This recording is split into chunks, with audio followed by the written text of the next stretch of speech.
Presidenta magistrada Mariela Ponce Villa, ¿cómo estás? Muy bien, Luis Gabriel, muchas gracias por la invitación. Al contrario, gracias por acudir con nosotros y bueno, pues la pregunta es obligada. Viene una reforma constitucional, se ha anunciado, me parece que es de mero trámite lo que ocurrirá en el próximo Congreso de la Unión, que habla de la elección de jueces y magistrados. Y ministros. La primera pregunta ¿es posible que una persona que no haya tenido carrera judicial pueda ser juez en algún momento dado? Pues como está planteada la reforma sí Sí, será posible, pero no es lo idóneo, no es lo adecuado. Creo que yo festejo que se hable del Poder Judicial, porque el Poder Judicial siempre nos han tenido ahí oculto, guardado, cuando es un poder del Estado. Nunca han volteado a ver a los poderes judiciales de los estados, no saben las problemáticas y las necesidades que tenemos, las batallas que tenemos que realizar cada que viene el tema presupuestal y todo lo que tenemos que hacer con el presupuesto que nos dan, todo lo que tenemos que hacer para dar una respuesta adecuada a los justiciables. Nunca nos han visto.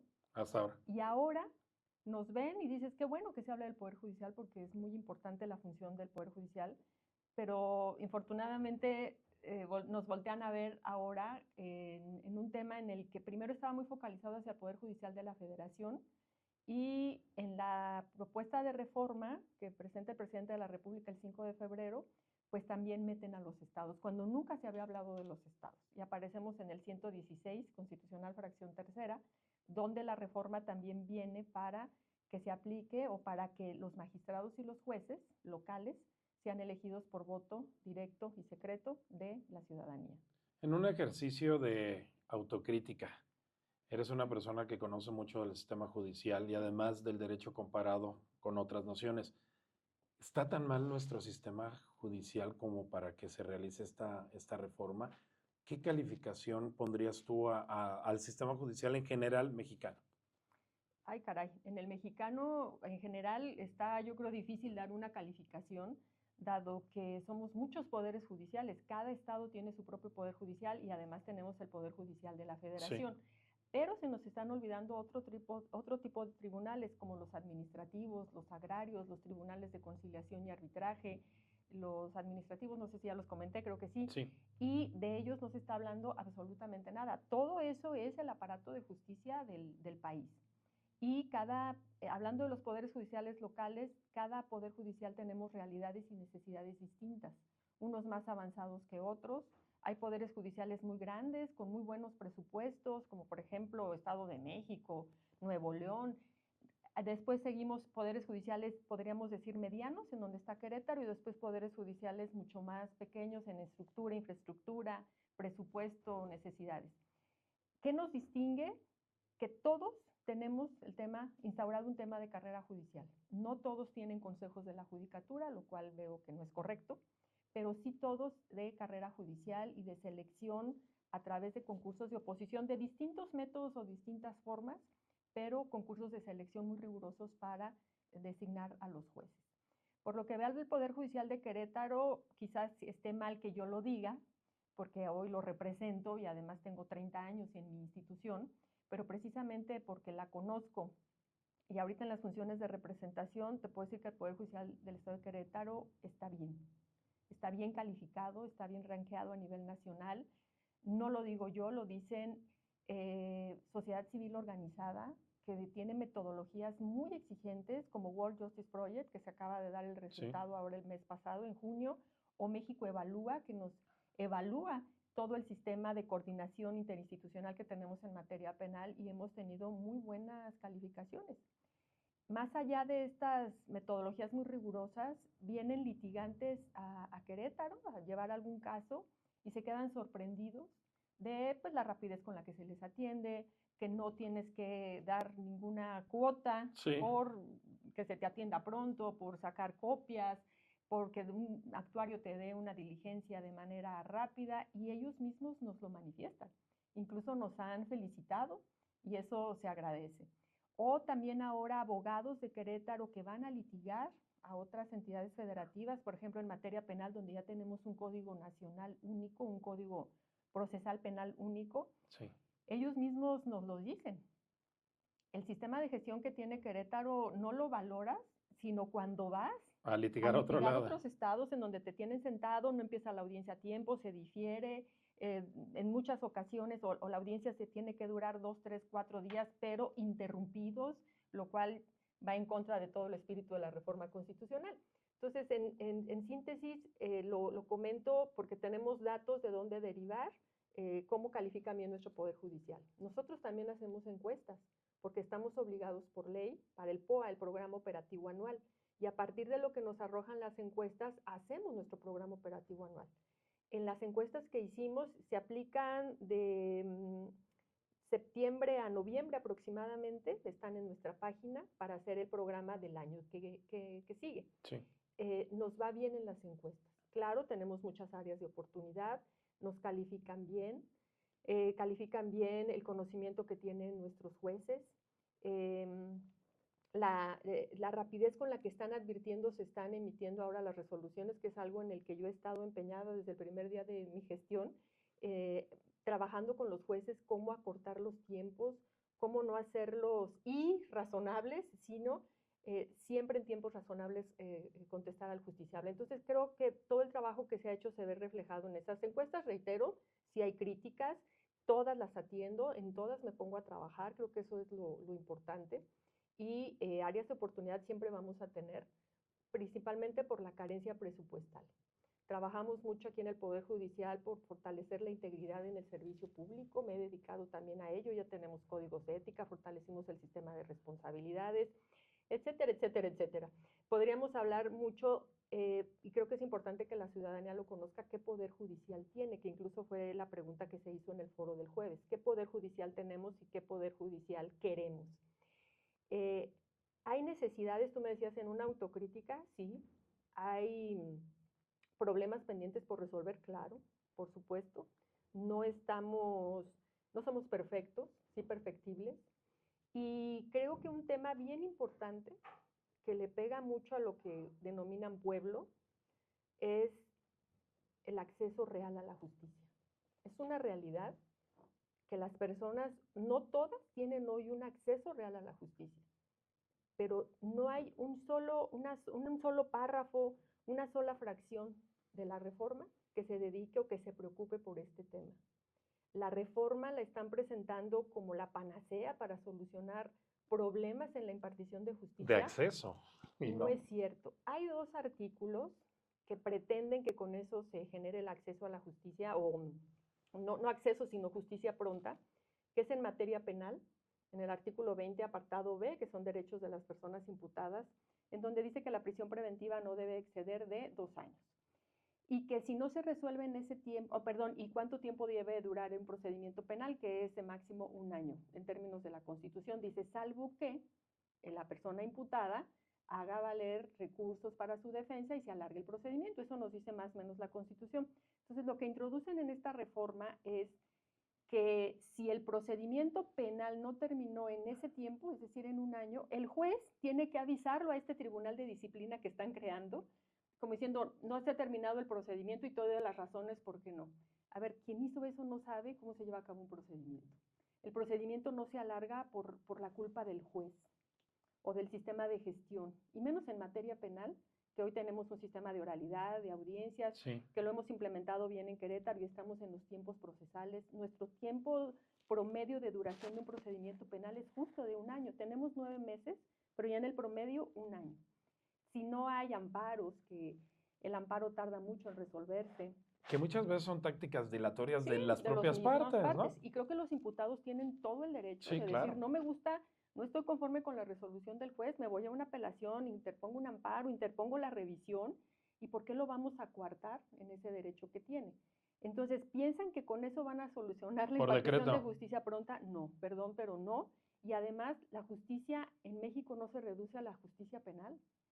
La justicia penal es un porcentaje bajo de lo que se judicializa, pero hay más asuntos familiares. La justicia familiar está creciendo enormemente. ¿Dónde hay una norma en esta reforma que diga de qué manera se van a acelerar los procedimientos en materia familiar o en materia civil o en materia laboral, que ahora también ya los poderes judiciales conocemos?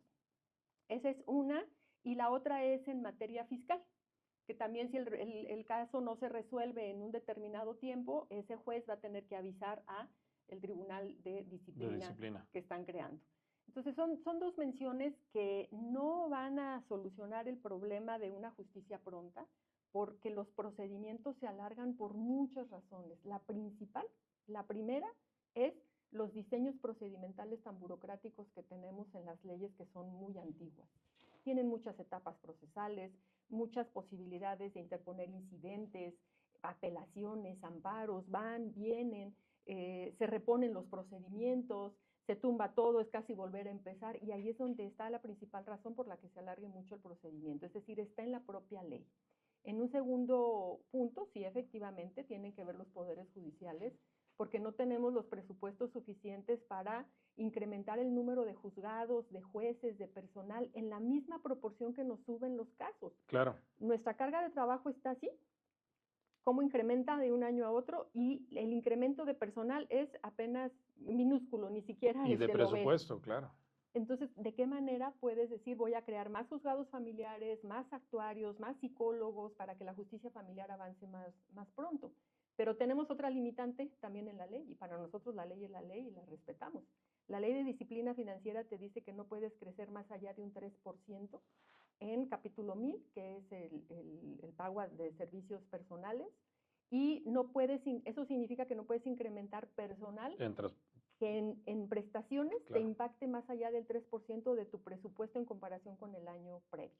Entonces tenemos muchas limitantes con las que no podemos crecer. Primero, falta de presupuesto o presupuestos adecuados, y segundo, que la misma ley te limita a que no crezcas tanto en un año. Entiendo el espíritu de esa ley, muy, muy respetable, pero cuando tenemos la necesidad real para darle una respuesta al justiciable, te limita bastante. Y otro tema también, tú lo mencionas, de por qué se alarga un procedimiento, está en las propias partes. Quizá es estrategia de los abogados, quizá a veces puedas decir, ¿sabes qué? Hay pruebas documentales más que idóneas y fehacientes de que debes una determinada cantidad, por ejemplo, en la materia mercantil, en un cumplimiento de contrato civil, y dice, lo vamos a alargar, ¿para qué? Pues para que tu cliente, entre más lejos esté el que tengas que pagar, ya en una ejecución de sentencia, pues eso es lo que el abogado puede hacer en favor de una persona que dices, no tengo prueba para destruir, pero sí te puedo alargar el tiempo en que pagues, ¿no? Los procedimientos de ejecución de sentencias son tortuosos. Presidenta, ¿ves un mal futuro para la justicia en México con esta reforma? Sí, lamentablemente sí. Lamentablemente, como te decía, hoy que decimos nunca nos han visto, voltéenos a ver, y hoy que nos voltean a ver, es para destruir lo que funciona bien.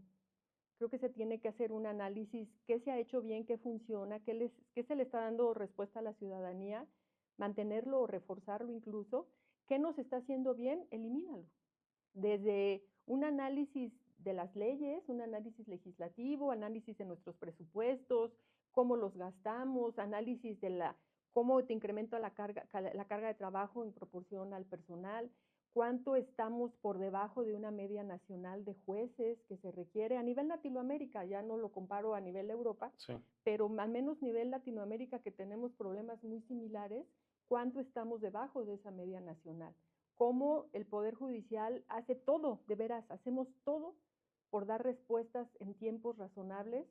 Te digo, yo he implementado mucho los sistemas de gestión, pero hay muchos aspectos que te impiden tener una justicia pronta y expedita en favor de las personas. Entonces, con lo que viene, no solucionan el problema de fondo, y considero que es mi firme convicción, que así como utilizan al pueblo, cualquiera que eso sea, así como lo utilizan para decir, nos están exigiendo que la elección de magistrados, ministros, jueces sea a través del voto popular y tenemos que cumplirle al pueblo, es decir, lo están utilizando para legitimar toda esta propuesta. De esa misma manera lo están engañando a ese pueblo porque no le están solucionando su problema de justicia. Como te decía hace un rato, no hay mecanismos de acceso real a la justicia. Una persona puede ser violentada en sus derechos, prestó dinero y no le pagan. ¿Cómo va a un tribunal si tiene que ir forzosamente primero con un abogado. ¿Y cuánto le cobra un abogado? ¿Dónde vemos Sí. normas donde ya creen estas figuras de representación pública? Tenemos defensores públicos en materia penal desde hace mucho tiempo, ya tenemos que transitar en la materia civil, en la materia familiar, a personas de escasos recursos, para que cuando han sido violentadas en sus derechos o no se le ha cumplido un contrato que llevó a cabo, que celebró, puedan ir con los jueces. Pero eso no es un problema que ha generado, que tiene el Poder Judicial. Como te digo, son factores. La administración y la impartición de justicia es un tema de los 3 poderes del Estado. Y en eso tendríamos que trabajar todos para que haya un real acceso a la justicia de las personas. Destruyendo lo que pasa es que nos han visualizado, y así lo manejan, así lo dicen, como la élite de la justicia, pensando en los ministros, en sus percepciones, en sus prestaciones, pero a todos los jueces y magistrados nos ponen en la misma bolsa. En la misma canasta, sí. En la misma canasta, cuando no tenemos ni esas percepciones ni esas prestaciones, y entonces es como destruir a una élite, y que con eso se van a solucionar todos los problemas. Pues nada más va a llegar otra, con otros mecanismos, pero va a llegar otra. Finalmente, Presidenta, preguntarte, en caso de que en caso de que se apruebe tal cual ha sido presentada esta reforma, hay que recordar que una vez que pase a nivel constitucional baja a los estados y tendrán que replicar. En ese caso, que ojalá que no llegue, pero en ese caso, Presidenta, ¿cuántos jueces, cuántos juzgadores tendrían que ser electos en Querétaro? 93. 93 puestos de juez a elección. Magistrados y jueces, 13 magistrados y 80 jueces. Porque también la reforma no hace un distingo entre jueces de primera instancia, jueces menores o de menor cuantía. Todos vamos en la misma bolsa. Y en Querétaro actualmente tenemos 80 jueces, reitero, y 13 magistrados. ¿Qué es lo que estamos esperando? Pues que quizá con los foros que se están llevando a cabo, creo que están muy claras las bases y cuál es lo irreductible, como ya lo dijeron. Uno de esos irreductibles es la elección por voto directo, la creación del Tribunal de Disciplina y el órgano de administración. Están desapareciendo a los consejos de la judicatura, que tiene la vigilancia, administración, disciplina de todo el Poder Judicial, excepto en la Federación, excepto la Corte, en los estados, excepto el Pleno de Magistrados. Y fíjense, algo que es absurdo, yo no lo entiendo, están hablando de austeridad, de no hacer más grandes las burocracias. Hoy tenemos, por ejemplo, Querétaro, un Consejo de la Judicatura con 5 miembros, incluido el presidente del tribunal. Ahora que van a crear Tribunal de Disciplina y órgano de administración, 5 cada uno. O sea, se va a incrementar. Sí, a duplicar el presupuesto. A duplicar, exactamente, y van a separar las funciones de disciplina y de administración. Todo eso son los irreductibles que vienen. Incluso el Tribunal de Disciplina también se integra por magistrados que serán elegidos por el voto directo. ¿Qué es lo que nos dejan a los estados? De acuerdo a lo que dice el 116, fracción tercera de la iniciativa de reforma constitucional, dice, los magistrados y jueces de los poderes judiciales locales también serán elegidos por voto directo, de acuerdo con las bases establecidas en esta Constitución para el Poder Judicial de la Federación, en los términos y condiciones que establezcan las legislaturas locales. ¿Cuál es la base? Se van a elegir por voto directo magistrado y juez, va a haber una propuesta de candidatos del Poder Ejecutivo, Legislativo y el Judicial, se va a revisar si cumplen los requisitos de elegibilidad y después ya se van con el órgano electoral a que organicen la elección y se vayan y hagan campaña y digan, voten por mí porque voy a ser su mejor juez. Sí. Ahorita venía leyendo un Internet gratis en mi juzgado. De Lara, ¿no?, Chagoyán, y decía, ¿qué van a decir? Yo soy kelseniano, voten por mí, soy positivista, ¿no? O yo soy principalista, sigo a Working, Ese es el tipo de jueces que podemos tener en el futuro en Querétaro. Pues sí, exactamente. Y ahí es en donde pensamos que esta redacción, que hasta ahorita, no sabemos ya cómo se dictamine en la Comisión de Puntos Constitucionales, pero esta parte es en donde las legislaturas podrán determinar si, igual como está para la Federación, es un relevo casi completo. Sí, o gradual. O gradual, que hoy el discurso es ese.